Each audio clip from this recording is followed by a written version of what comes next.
We're going to talk about Helen Andelin, and now she's telling us about a man's pride and how women wound a man's pride. Stay tuned.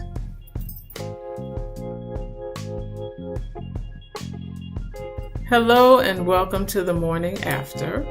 This is a show where we talk about anything from current events to trends, social issues, you name it. Think of it as a cup of coffee in the morning with a neighbor on the porch before the traffic starts moving. I'm Miss Margaret, and we are going to have a little chat this morning. We're sort of in the middle of a conversation, but you can join us anyway. You don't have to go all the way back to number one, although I would love for you to watch all of the previous episodes. So we are talking about Fascinating Womanhood, and the author, Helen Andelin, her perspective on a woman's role, and asking the question of what her advice holds for women in the 21st century. Is it relevant? Is it irrelevant? Is it outdated thinking? Can we take the parts we like and run with that, or do we have to take this whole pie? If you're just joining us for the first time, come on in. We're harmless. We just want to have a chat over a cup of coffee. We're at it again this morning. How are you doing? You okay? I have to stop and ask that sometimes. People don't ask each other how they are anymore. They just get down to business, and then on their way out, they say, and by the way, how you doing? I do that sometimes. I think I'm guilty of it. I woke up this morning thinking about what I should say. I know I said I would have a script from now on and forevermore. I don't have a script. I'm really speaking off the top of my head because I don't know how to organize and compartmentalize some of the things that I believe to be true and still remain neutral and still have a conversation with you about it. I got a couple of comments last week. What parts of this are from your own experience? And my answer is this: all of it and none of it. And what makes you talk about this in the way that you do? And my answer is this: if I'm going to endeavor to talk about a book, I have to reflect on personal experience, and I also have to reflect on the personal experiences of others. I'm not an island. I do have friends, I have family, I understand situations that have developed over the years, some for the better, some for the worse, and I'm also bringing that, I got that in my luggage. So it's not that I'm trying to state, this is, tell my story as I'm reading the book. No. What I want to do is talk about the realities of life and some of the common experiences that we might have. Hopefully I've struck it somewhere in the middle with people or with you. We're going to jump right into it. Right now, at this point in my reading, Andelin is talking a lot about a man's pride and the source of his pride, and how that pride plays a crucial role in a relationship. And furthermore, how a woman has control over how much damage is done to his pride within the relationship. The source of a man's pride, according to Andelin, is his physical body, skills, abilities, and achievements. From what I've observed about most men, I would say that's true. I think they are very much proud of their achievements as leaders. I've never considered myself to be a feminist, but in reading this book, it's coming out. It's just oozing, and I can't hide it. It's oozing like toothpaste. It's oozing. She's now talking about his masculine pride. And all I kept thinking the whole time I was reading is, but what about the feminine pride? I need her to give me more to cling to. And I'm not getting it. Her whole idea is that you can cling to this man without recognizing, or at least readily accepting in her writing, that some men are not cut from that cloth and they won't understand what it is you're expecting. Maybe that's a communication issue, I don't know. Maybe it's to do with acceptance of responsibility. Maybe it has to do with the aptitude to accept and manage responsibility. As an example, if I were to substitute masculine for feminine, his for her, just do the whole pronoun swap while I'm reading this, it's going to sound very much in order if you are a woman of any caliber. I believe that women expect this. So I'll read and just realize I've changed the words out, the pronouns, okay? Feminine pride.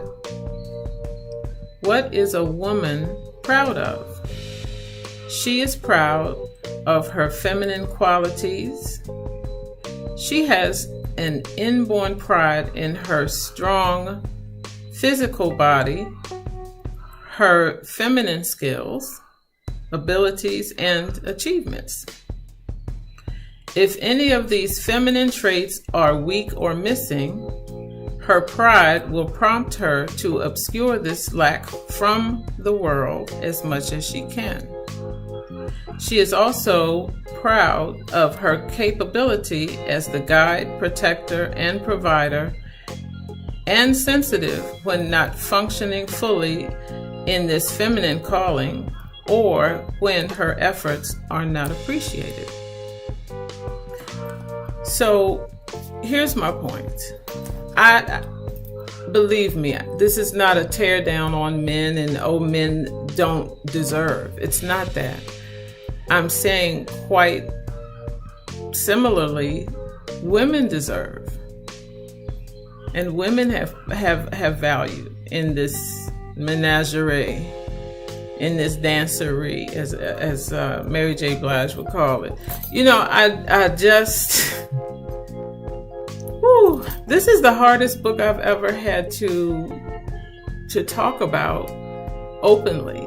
It was easy when I was reading it for the character in the book, because after all, it was third person. That's she over there, that's her, imaginary people, I'll grant you, but still I could reassign all this to someone else.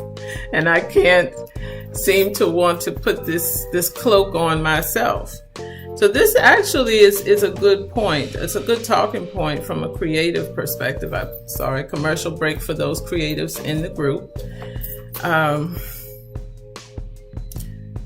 When we are trying to develop a character for writing, and we think we know all about this person, because after all, they're a figment of our imagination, how much more intimately can we know this person? We come up with a physical idea of who this person is, psychological makeup, social habits. We can create a whole person when we're writing. But in this case, I can't just let her take this on by herself, if you understand what I'm saying. I have to now become part of this character and figure out how to present her. And I can now write about her more intensely because I have intense feelings about this thing. And it may not be in agreement with her character, but I have to understand her character. This is a good lesson in a lot of ways.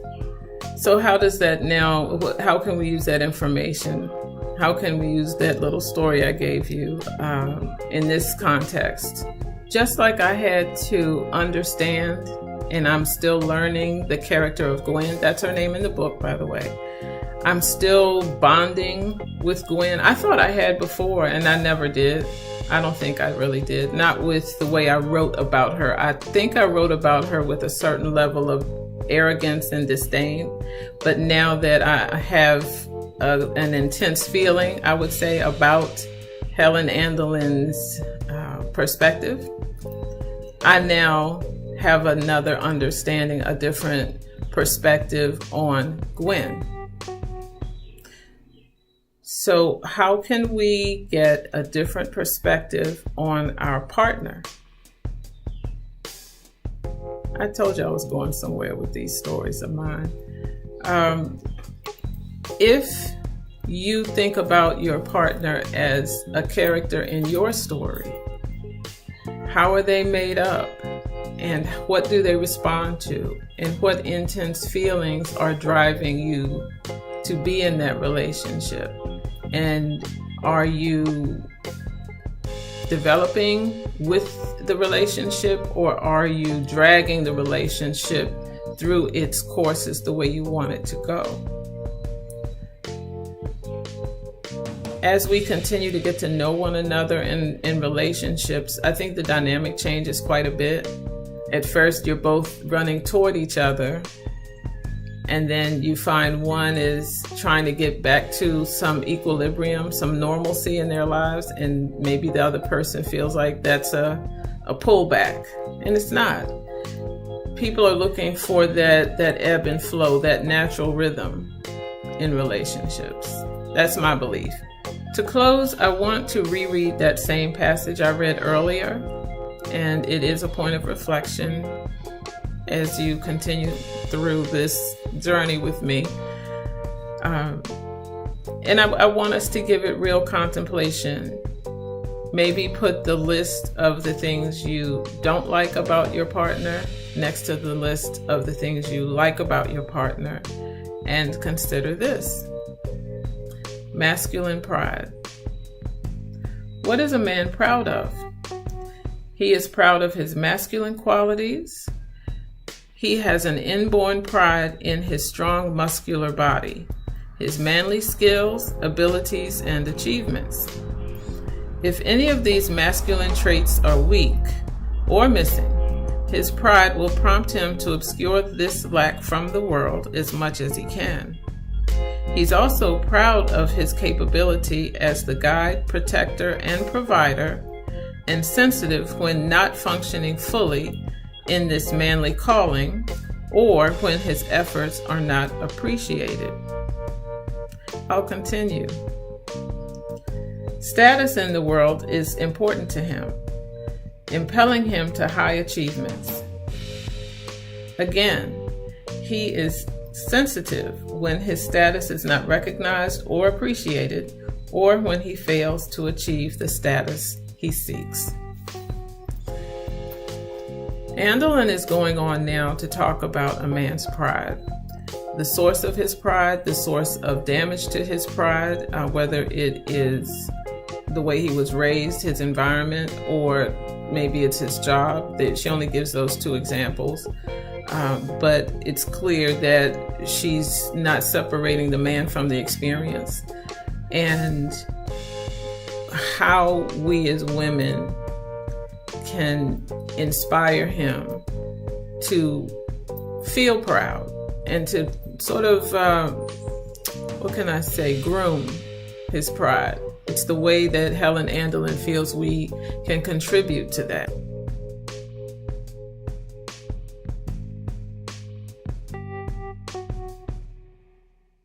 much ignoring his physicality. That's one. I never thought about that one too much. I figure women are more critical of themselves, so I don't bother about that myself. The second way a woman wounds a man's pride is something that is funny to me. I mean, it's not funny as in humorous, it's ironic. It draws on my personal experience growing up. I remember my dad saying to me, watch a man that you have to keep calling the repairman for. If he doesn't know how to fix it, or he and his buddies don't know how to put it together and get it done, or at least attempt or want to attempt to fix something, then you got the wrong guy. No man, my father would have said, is quick to pick up a phone book and call a repairman unless he just doesn't have any, he's bringing nothing to the table. I don't know that, and I'm honest here. I noticed that in men, even when I don't mean to. I watch a man who doesn't know how to fix anything. I cannot tell you how unimpressive that is. Just honest. So if you are damaging a man's pride, how are you doing it? Because as soon as there's a problem, you go and say, well, we better call a repairman, as if he has no value in solving the problem whatsoever. I can relate to it, I promise you. It's not fair. Honestly, it's not fair. But I get it. The third way a man's pride is wounded is when women are indifferent about their achievements. So whatever big event happened in his day, you shrug or say, yes, that's nice. Oh, really? And you continue to stir the pot of boiling water. The indifference. And I know that some of us do that as women because we're busy thinking about our day and what else is going on in our lives. And typically, human nature just calls and compels us to talk about ourselves first and then say, well, enough about me. How was your day? The expectation here is that you're going to ask him how was his day and listen intently and be an active listener, not just say, yes, okay. Really? Wow. I have the whole script down. Why? Because I've done it before. There are times when you just, mind not in it. Your mind is not in it. Head not in the game. As you can hear and probably see the light changing in here, it's sunrise now and the rooster is on about his business. Andelin goes on to talk about other ways that a man's pride is damaged, but there's one in particular that I want to focus on here and now, and that is the question of his role as a provider. Andelin points out that it is very important that women do not, or wives do not, criticize either, in a backhanded way or directly, a man's provision. Now, what is she talking about here? She's talking about saying things like, we can't afford it. I think that's the one we say the most. I think we'd like to go on vacation this year, but we can't afford it. Oh, I wish we could afford to. Well, how much does that cost? I mean, gosh, can we afford it? Those kinds of things, those statements, those responses, Andelin would say are off the table. Don't even go there. You're to applaud whatever he has provided and allow him to take the steps necessary to either save, set aside, or provide the things that you desire. You being the collective you, not you as an individual. And to give him, put squarely on his shoulders that responsibility of being a provider.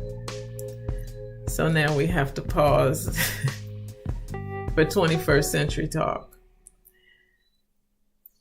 Men in the West in particular are not always groomed as providers as much as women probably would prefer. We're now post-women's lib era, 70s stuff. Not that women have rights. We get paid a heck of a lot less than the men for the same job, but I won't go there this morning. And in the process, we find that when we've given up so much and fought for so much.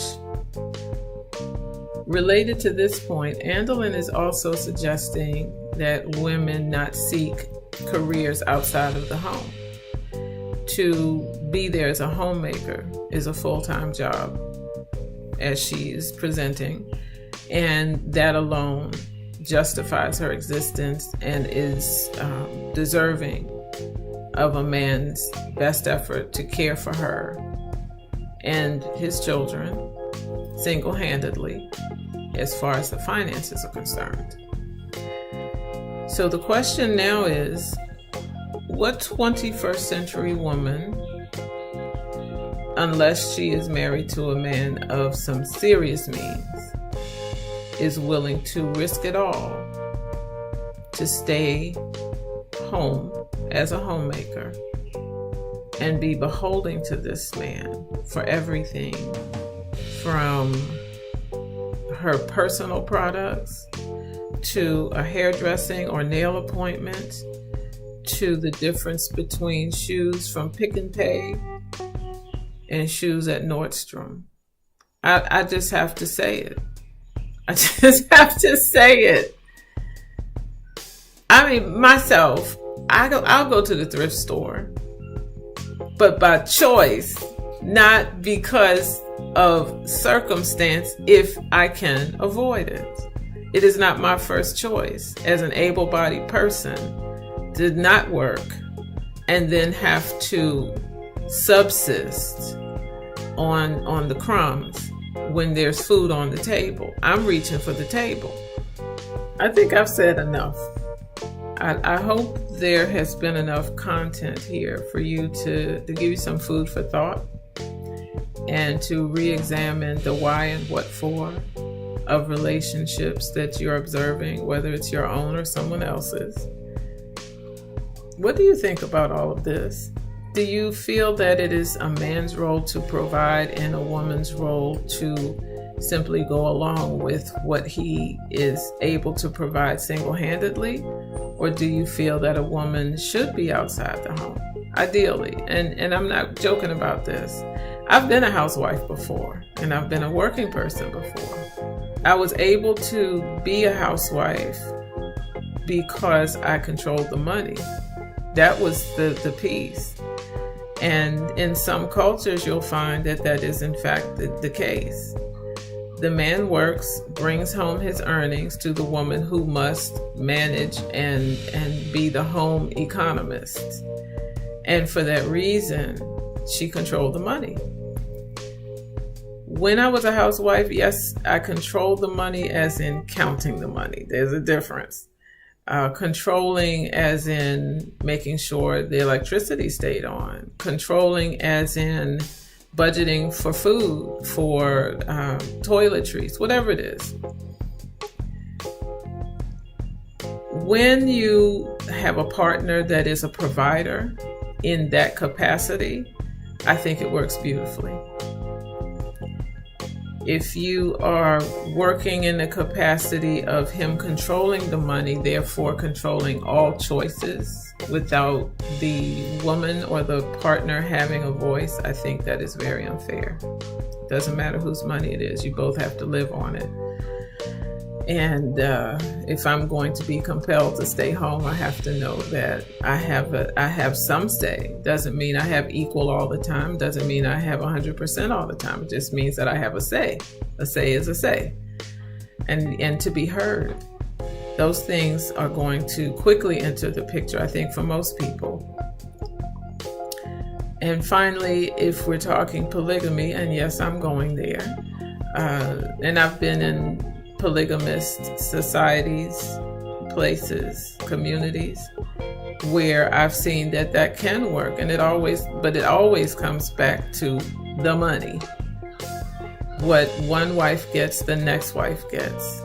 Doesn't have to be identical, but the values have to be the same. I would not suggest to any man that he would take that on. But if you can afford it, and the women are okay with it, and your culture recognizes it, I have no problem with it. None at all.